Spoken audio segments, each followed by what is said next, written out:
My little sister's got a young one. This is something that you don't want to add this stress to the situation of new parents, and it's a problem all across the country. And I think, unfortunately, and this is where, there's good news, bad news to bring you in general here on the show on this day, and on a lot of days I think ahead. The good news is that Clay and I are confident that the Democrats are heading for a smackdown, a elbow off the top belt buckle, if you will, in this midterms.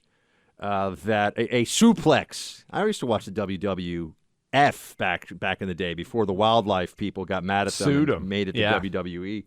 I used to watch back in the day. So the Democrats are going to get crushed, I think, in the midterms. We're obviously going to stay eye on the prize, focused, mobilized, get everybody as engaged and involved all across the country as you can. One of the honestly, the real responsibilities we have on the show is and we are blessed and thankful and humbled. There are so many listeners to this show that this audience can make a real difference in national politics, not even just obviously any state or local race, but even national politics, which is why we've got would-be senators and congressmen and dog catchers, you name it. They're reaching out. They want to come on the show all the time. So on the good side of things is I think we're politically now reaching a point of clarity. On the bad side of things, it's going to get rougher out there in the economy. I think that's almost a certainty at this stage. And now that ties into the first proposition, but I actually want the country to be prosperous, happy, stable, and free. This isn't just a my scoreboard, their scoreboard thing where whatever gets our side to win is all that matters. And the economy is going to get rough. We've got the new inflation numbers expected to come out soon. The stock market tanking today. Biden is going to give a speech tomorrow. This just announced a speech tomorrow where he's going to try to blame inflation on other people. And let's remember that inflation went from, according to this White House, not a problem to transitory to short-term or, going to fade out soon to, okay, we've got an inflation problem, but it's the Putin price hike, which that didn't work. That talking point's going to fade away. CNN released a poll that said that 8 in 10 U.S. adults said the federal government wasn't doing enough to curb inflation. Clay, this is this is the problem. Curbing inflation means rates go up. That's really the way. Yeah, you can reduce spending, but in the short term, if you really want to curb inflation, you have to raise interest rates. We have gone through a period here of really unprecedented and artificially low interest rates. Folks, this is going to mean buying a house, getting that mortgage, more expensive. Credit card debt, more expensive. Just investment out there in the community in general, more expensive, harder to come by. This is the only way. Basically, we got to eat our peas now, Clay. It's time to put the castor oil in the spoon for this economy. It's not going to be fun.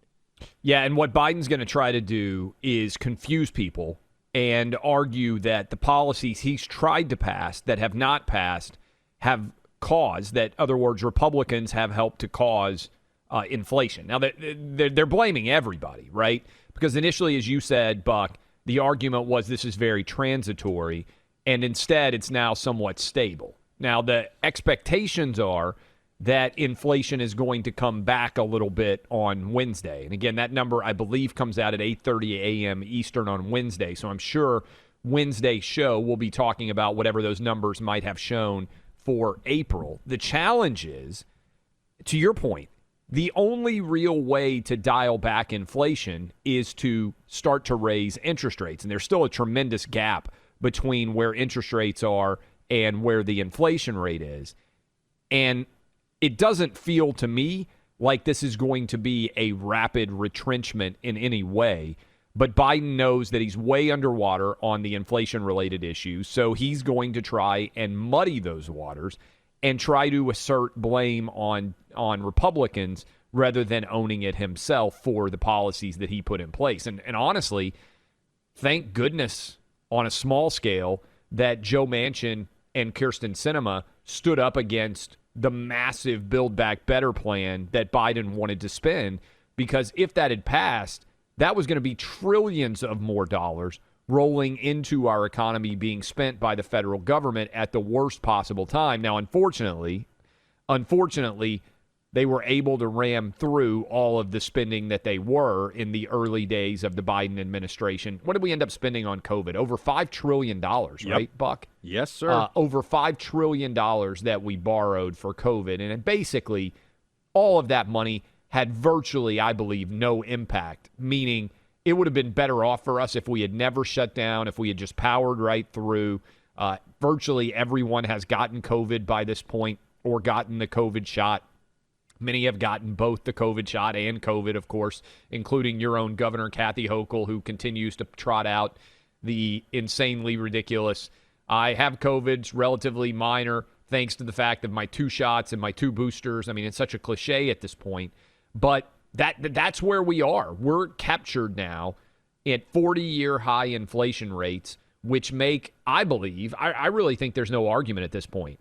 Joe Biden's far worse than Jimmy Carter ever was. When you look at everything that Joe Biden has touched has turned to crap. Everything in this country, the border, the crime rate, the inflation rate, the inability, Buck, we still haven't gotten, and I think this is important because the other thing Biden's going to argue is, oh, look at the millions of jobs I've created since I came into office. That's a lie. We still aren't back to the same employment that we had in February of 2020 and early March of 2020 when we shut down this country. And I think a lot of people don't realize that. I believe we're still 1.5 million jobs behind where we were when we decided to have the lockdowns and the unemployment rate skyrocketed to 20%. We still haven't gained back the jobs that we lost when we shut down this country in February and March of 2020. It's not confidence inspiring, Clay, when you think that it took a couple of senators getting the ire of their party. I mean, just people were furious with Sinema and Manchin. And not only did they probably save the Democrat Party from even further electoral annihilation, they might have done more than anybody else to save the economy from getting. Now, Republicans obviously didn't want to go along with that either, but they weren't in that position, right? They weren't members of the Democrat Party in a position to say, we're actually going to break with party ranks here and not spend that additional $5 trillion. This is all very straightforward. And let's remember that under the Trump years, you started to hear more, when I say straightforward, I mean the cause and effect. Under the Trump years, you started to hear more and more from the left, from Bernie Sanders supporters and voters and advisors and AOC about MMT, modern monetary theory. You're not hearing a lot about that these days. Modern monetary theory we should explain that to people because it was such a lie. And you were hearing it as though it was smart. And basically, MMT is the government in our position. It's a macroeconomic theory saying that rising debt and fear of inflation should not restrain your spending. Essentially, determine what the public good requires in terms of spending and spend it. Open checkbook, go for it, go wild. Now, for anybody, and then people say, well, what about inflation? They say, oh, don't worry. We'll handle it. That's effectively the MMT theorists will all freak out and say, I have a PhD in microeconomics. It's whatever. That's reality. They'll say, we'll handle it. They don't have a real way to do it. And this was talked about more and more because Trump, there was so much prosperity. The markets were doing so well, and everyone felt like, wow, the economy's kicking butt. Now, all of a sudden, you're not hearing about it anymore because under the COVID period, we kind of tried a short-term, it was like a trial period of MMT. It was stay home, and we'll spend $5 trillion additional dollars to try to deal with this completely unnecessary spending, over 90% of it. Right? When you look at it, because people shouldn't have had to stay home. We should have gone to our jobs. We should not have done any of the things that we did in that regard. Because remember, senior citizens overwhelmingly are not the ones who were staying home from work, and they're the ones who were at risk. So we tried this idea out of, hey, there's a public crisis. Let's just spend whatever money we think we need to spend, and it's disastrous. And now the bill is coming due. And we're going to have to deal with the pain. This is cause and effect. And the Democrats, until about 5 minutes ago, were saying, I want to find the audio. Joe Biden was saying spending $5 trillion will reduce inflation. Yes, that was his argument. Like a true moron. Yes, that was the argument for Build Back Better. And there were, by the way, a lot of economists who carry water for Democrats that were saying the same thing. And I hope that come Wednesday at 8:30 a.m., we don't have another high in inflation, because how many months in a row have we had to deal with economists saying, boy, this surprises me. I didn't expect for this number to be up like it was. I mean, that's been the reaction for what, like 8 or 9 months in a row, it feels like.